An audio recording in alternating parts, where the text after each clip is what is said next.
दोस्तों सुमन नाम की एक लड़की होती है। वो अपनी पढ़ाई लिखाई बहुत अच्छे से करती थी। उसके माता पिता हैं मेहनत मजदूरी करके अपने परिवार का भरण पोषण करते थे।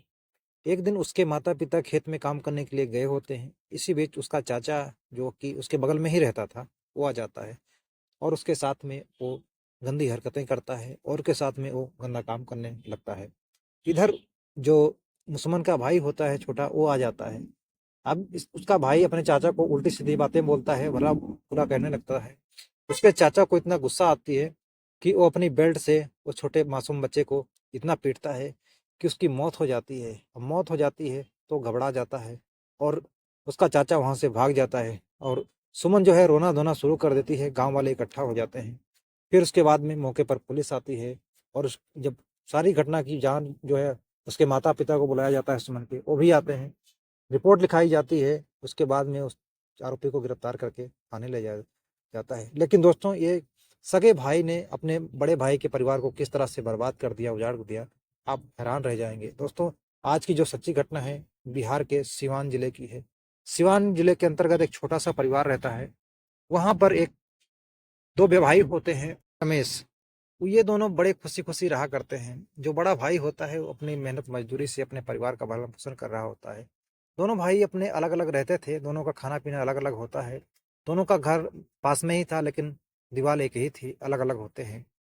अब इधर जो है जो रमेश की भाभी होती है वो यानी कि रमेश को बहुत ज्यादा ताने दिया करती है और वो कहती है कि उसकी पत्नी को कि तुम्हारे में कमी है इसलिए तुम्हारे कोई बच्चा नहीं हो रहा है। इस कारण से वो सुन सुन के थक चुके थे। अब एक दिन जो रमेश होता है उसको एक उसके मन में एक खौफनाक प्लान आता है। वो एक ऐसा प्लान बनाता है, कहता है कि तुम्हारे परिवार को मैं जो इस तरह से ताने दे रही हूँ तुम्हें तो मैं सबक सिखा के ही रहूंगा। और एक दिन वो मौका पाकर देखता है कि उसके भैया भाभी घर पर नहीं है। तभी वो अपने भाभी के घर में जाता है और उस दिन सुमन जो है घर पे अकेली होती है।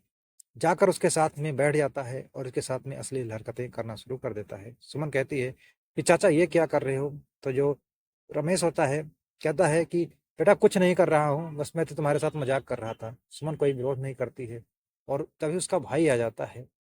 वो डांटता है, कहता है कि चाचा ये क्या कर रहे हो। और उसके चाचा को इतनी गुस्सा आती है कि अपने छोटे भतीजे को बेल्ट से मारता है।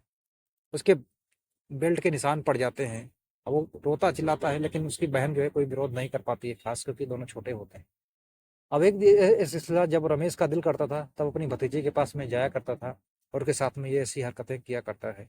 लेकिन एक दिन जो है सुमन की माँ अपने बेटे को नहला रही होती है तो देखती है कि उसके बेटे के शरीर पर काले काले निशान पड़े होते हैं। वो अपने पति को दिखाती है और उसका जो पति होता है उन्हीं की सुमन का पापा वो अपने बेटे को लेकर स्कूल जाता है और कहता है, प्रिंसिपल से बात करता है, कहता है कि हमारे बेटे को जरूर किसी टीचर ने मारा होगा।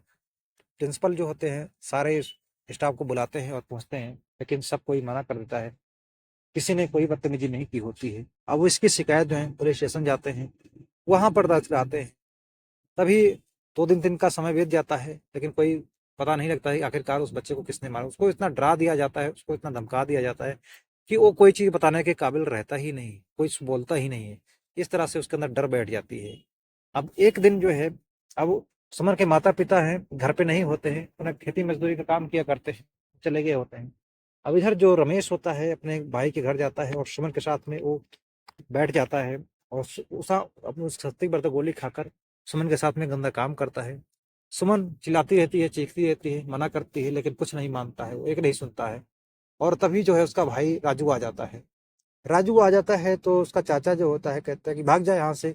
लेकिन वो अपने चाचा को भला बुरा कहने लगता है, कहता है कि ये सारी बात जो है मम्मी पापा को बताऊंगा कि चाचा ऐसा गंदा काम दीदी के साथ कर रहे थे। रमेश डर जाता है, सहम जाता है और वो अपने बेल्ट उतारता है और उस बेल्ट से अपने भतीजे राजू को पीटना शुरू कर देता है। इतना मारता है कि उसकी मौके पर ही मौत हो जाती है। दोस्तों छोटा सा बच्चा, उसकी मौत हो जाती है। अब इधर जो है सुमन जो होती है देख के चिल्लाने लगती है, चीखने लगती है। इतनी शोर शराबा सुनकर आस पड़ोस के लोग इकट्ठा हो जाते हैं। रमेश जो होता है वहां से भाग जाता है। वहां से भागने के बाद में वो 2-3 दिन तक नहीं मिलता है। पुलिस जो होती है मौके पर पहुंचती है, पुलिस को सूचना दी जाती है।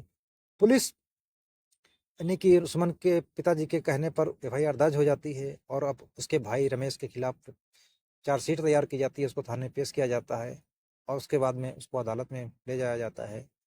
फिर देखो अदालत उसको ऐसी सज़ा सुनाती है कि यानी कि एक तो बच्चे को ख़त्म कर दिया और दूसरे है उस नाबालिग लड़की जिसकी उम्र 16 साल होती है, उसके साथ में वो रेप किया। अब समझ कि रमेश के ऊपर जो है चार्जशीट लगती है और उसको जो है अदालत जो है अब सज़ा सुनाती है। अब देखो शायद कभी बाहर ना आ सके दोस्तों, लेकिन ये घटनाक्रम सुनाने का उद्देश्य आप लोगों को परेशान करना नहीं, दुखी करना नहीं, बल्कि समाज में घट रही घटनाओं के प्रति जागरूक करना है। दोस्तों, किस तरह से लोग अपने ही अब क्या अपनों पर ही भरोसा नहीं किया जा सकता है। रमेश एक तरह से उसका सगा भाई होता है और अपनी भतीजी के साथ में इस तरह से घिनौना काम किया, जिसकी कभी कल्पना भी नहीं की जा सकती थी कि कोई हमारा भाई हमारे बच्चों के साथ में ऐसा कर सकता है। दोस्तों, मिलते हैं और एक सच्ची घटना के साथ, तब तक के लिए जय हिंद दोस्तों।